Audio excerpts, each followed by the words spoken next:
जय हिंद एवरीवन। आज की इस क्लास में हम जीएस के मोस्ट इम्पोर्टेंट 15 प्रश्न करने वाले हैं। आर्मी अग्निवीर पेपर के लिए आप लोगों को अच्छे तरीके से सारे प्रश्नों को याद कर लेना है और पूरा क्लास समाप्त होने के बाद आप लोगों को अपना स्कोर ईमानदारी पूर्वक कमेंट करके बताना है कि इन जीएस के 15 प्रश्नों में से टोटल आपके कितने प्रश्न सही निकले हैं। तो क्लास में देरी ना करते हुए आज की क्लास शुरू करते हैं। आज की क्लास का जो प्रश्न नंबर हमारा 1 रहने वाला वो है विद्युत की सर्वाधिक सुचालक धातु है। तो उसके जो ऑप्शंस हैं लोहा, एल्यूमिनियम, चांदी, सोना। तो आप लोगों को अच्छे तरीके से याद रखना है जो विद्युत की सर्वाधिक सुचालक धातु है वो आप लोगों की चांदी होती है। तो ऑप्शन नंबर सी इस प्रश्न का बिल्कुल सही जवाब हो जाएगा। आपके पेपर में ठीक इसी टाइप के ही प्रश्न पूछे जाएंगे, बस आपको सारे प्रश्नों को अच्छे तरीके से याद करते चलना है। नेक्स्ट जो हमारा प्रश्न रहने वाला है वो है फ्लैक्स बल्ब का फिलामेंट किसका बना होता है। तो उसके जो ऑप्शंस हैं टंगस्टन, मैग्नीशियम, चांदी, तांबा। तो आप लोगों को अच्छे तरीके से याद रखना है जो फ्लैक्स बल्ब का फिलामेंट बना होता है वो आप लोगों का मैग्नीशियम का बना होता है। तो ऑप्शन नंबर 20 प्रश्न का राइट जवाब हो जाएगा। नेक्स्ट जो हमारा प्रश्न रहने वाला आप लोगों को अच्छे तरीके से सारे प्रश्नों को याद जरूर कर लेना। सारे प्रश्न मोस्ट इम्पोर्टेंट रहने वाले हैं। आपके पेपर में ठीक इसी टाइप के ही प्रश्न पूछे जाते हैं आर्मी, जीडी, ट्रेडमैन और डब्ल्यूएमपी में। नेक्स्ट जो हमारा प्रश्न रहने वाला है वो है चूने के पानी का दुधिया रंग करने वाली गैस कौन सी है। तो उसके जो ऑप्शंस हैं वो है oxygen, nitrogen, carbon dioxide, hydrogen. तो आप लोगों को अच्छे तरीके से याद रखना है जो चूने के पानी का दुधिया रंग करने वाली गैस है वो आप लोगों को याद रखना है वो कार्बन डाइऑक्साइड होती है। तो ऑप्शन नंबर सी इस प्रश्न का राइट जवाब हो जाएगा। नेक्स्ट जो हमारा प्रश्न रहने वाला आप लोगों को इस क्लास का पूरा पीडीएफ हमारे टेलीग्राम चैनल पर विद आंसर शायद मिल जाएगा। तो जितने भी लोग अभी तक हमारे टेलीग्राम चैनल से नहीं जुड़े तो आप लोग टेलीग्राम चैनल से जरूर जुड़ जाना। वहाँ पर आप लोगों को हर क्लास का पीडीएफ विद आंसर शायद दिया जाता है, तो वहाँ से आप लोग पीडीएफ आसानी से प्राप्त कर सकते हैं हर क्लास का। नेक्स्ट जो हमारा प्रश्न रहने वाला वो है सीएनजी का मुख्य घटक है। तो उसके जो ऑप्शंस हैं इथेन, मीथेन, प्रोपेन, ब्यूटेन। तो आप लोगों को बताना है सीएनजी का मुख्य घटक है। तो इस प्रश्न का जो सही जवाब होगा वो आप लोगों का methane, option number B right answer हो जाएगा। सीएनजी का मुख्य घटक मीथेन है। तो आप लोगों को अच्छे तरीके से याद रखना है। नेक्स्ट जो हमारा प्रश्न रहने वाला है वो है क्लोरोफिल का रासायनिक सूत्र है। तो उसके जो ऑप्शंस हैं CHCl3, CH4, HCl, COCl2। तो आप लोगों को अच्छे तरीके से याद रखना है जो क्लोरोफिल का रासायनिक सूत्र होता है वो आप लोगों का ऑप्शन नंबर ए इस प्रश्न का राइट जवाब हो जाएगा। क्लोरोफिल का जो रासायनिक सूत्र होता है वो होता है CHCl3। तो आप लोगों को अच्छे तरीके से याद रखना है। आपके पेपर में ठीक इसी टाइप के ही प्रश्न पूछे जाते हैं, बस आपको अच्छे तरीके से सारे प्रश्नों को याद जरूर करते चलना। मैं आपको सारे प्रश्न मोस्ट इम्पोर्टेंट करा रहा हूं, बस आपको अच्छे तरीके से इन सारे प्रश्नों को याद जरूर करते चलना है।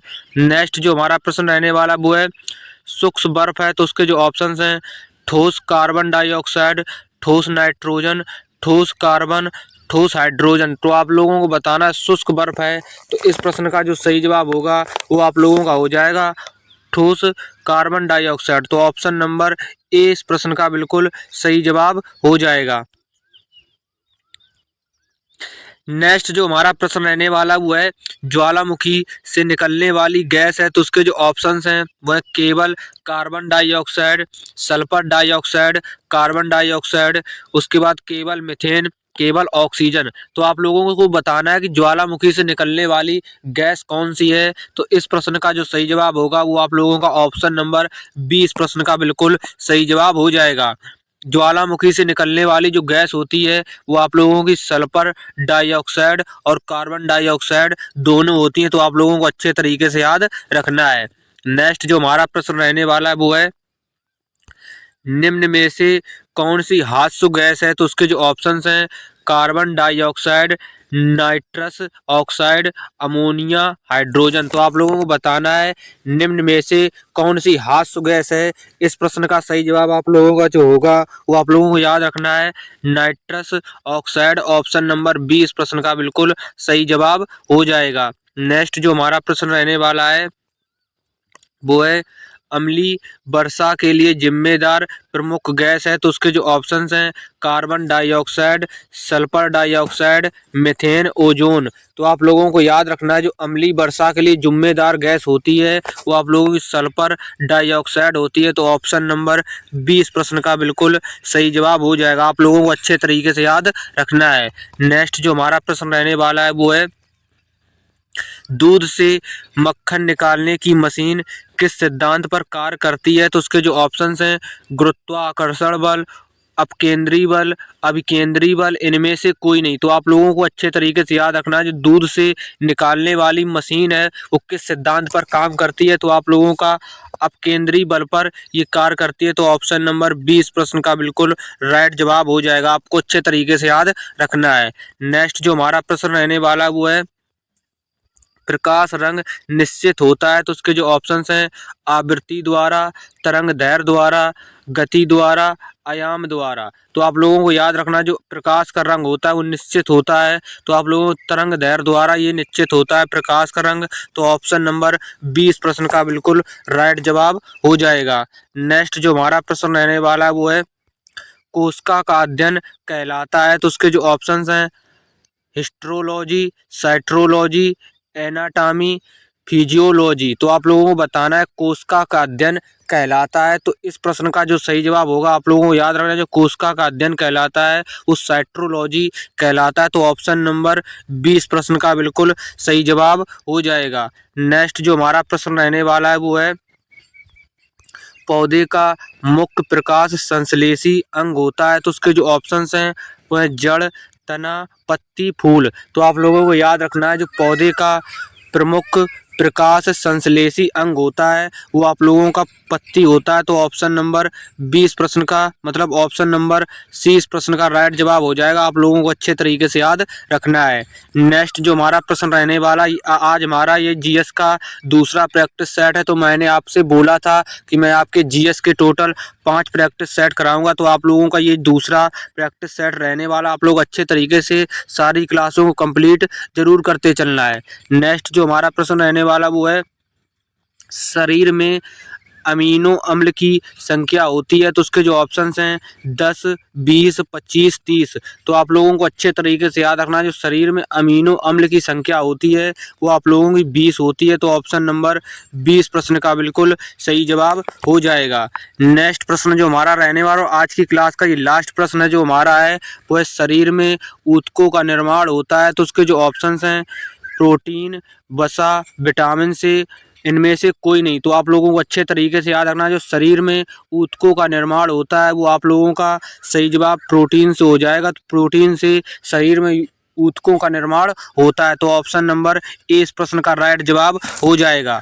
आज की इस क्लास में हमने जीएस के मोस्ट इम्पोर्टेंट 15 प्रश्न किए थे जो कि आर्मी अग्निवीर पेपर के लिए मोस्ट इम्पोर्टेंट रहने वाले हैं। तो आप लोगों को अच्छे तरीके से सारे प्रश्नों को याद कर लेना। आपके इन 15 प्रश्नों में से टोटल कितने प्रश्न सही हैं आप लोग कमेंट करके जरूर बताना। आपको इसी टाइप के ही प्रश्न पेपर में देखने को मिलेंगे। बस आपको अच्छे तरीके से अपनी पढ़ाई करती रहना है। जितने भी मैं आपको प्रश्न करा रहा हूँ सारे प्रश्नों को अच्छे तरीके से याद करते चलना है। तो आप लोग टेलीग्राम चैनल से जरूर जुड़ जाना। जितने भी लोग टेलीग्राम चैनल से नहीं जुड़े हैं, अगर आप टेलीग्राम चैनल से नहीं जुड़े हैं तो टेलीग्राम चैनल का लिंक वीडियो के डिस्क्रिप्शन बॉक्स में देखने को मिल जाएगा। नहीं तो आप डायरेक्ट टेलीग्राम चैनल पर जाकर विशाल डिफेंस कैरियर जैसे सर्च करोगे तो आपके सामने हमारा टेलीग्राम चैनल खुलकर आ जाएगा। वहाँ से आप लोग डायरेक्ट जुड़ सकते हो। तो जितने भी लोग चैनल पर नए हैं तो चैनल को सब्सक्राइब जरूर कर लेना। और जितने भी लोगों ने वीडियो को लाइक नहीं किया तो वो लोग वीडियो को जरूर लाइक कर दें। तो आप लोग अच्छे तरीके जितने भी मैं आपको जीएस के 5 प्रैक्टिस सेट कराने वाला हूँ आप लोग इनको अच्छे से कंप्लीट जरूर कर लेना। तो जितने भी लोगों ने अभी तक सैनिक सीरीज को कंप्लीट नहीं किया है उसका मैंने अलग से प्लेलिस्ट बना दिया। वहाँ से आप लोग जीएस की तैयारी अच्छे तरीके से कर सकते हैं। जैसे मैं ये 5 प्रैक्टिस सेट खत्म कर लूँगा फिर उसके बाद मैं आपके जीके और जीएस के स्पेशल प्रैक्टिस सेट मिक्स में प्रैक्टिस सेट चलाऊँगा। ठीक है ना। तो आप लोगों को अच्छे तरीके से सारी क्लासों को जरूर कंप्लीट करते चलना है। मैं आपको जितने भी प्रश्न करा रहा हूँ सारे प्रश्न मोस्ट इम्पोर्टेंट रहने वाले हैं। तो चलिए मिलते हैं नेक्स्ट क्लास में। तब तक आप लोग अपनी पढ़ाई अच्छे तरीके से करते रहें। जय हिंद, जय भारत, वंदे मातरम।